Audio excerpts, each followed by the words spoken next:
Hello everyone, I just want to share a passage with you that is found in 1 Corinthians chapter 1 verses 26 and 27. For you see your calling, brethren, that not many wise according to the flesh, not many mighty, not many noble are called, but God has chosen the foolish things of the world to put to shame the wise.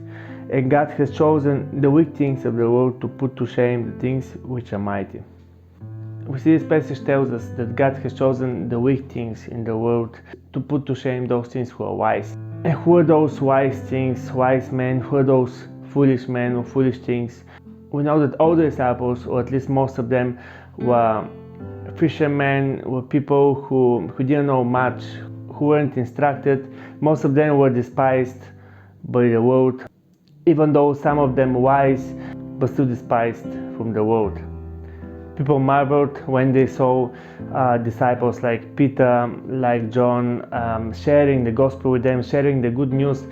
People could recognize that those people were with Jesus. Jesus himself was a carpenter. Apparently he didn't have much instructions, but God gave him those instructions.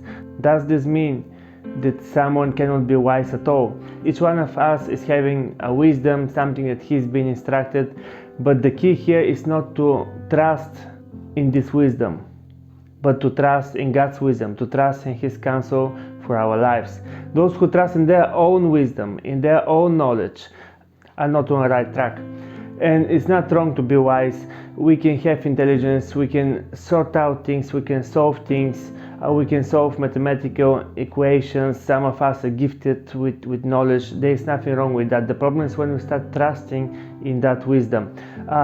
If today we know that we can do things, that we have some knowledge, we have some wisdom, we mustn't trust in that, but rather we need to give thanks to our Lord who gave us that wisdom, who gave us this life, who gave us this opportunity to be alive, to hear about the gospel.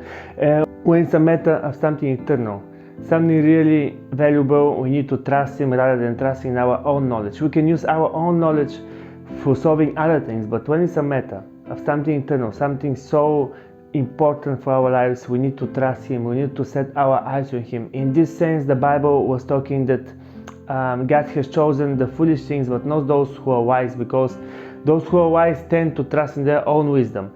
Yes, Paul said that not many who were called were wise, but some were.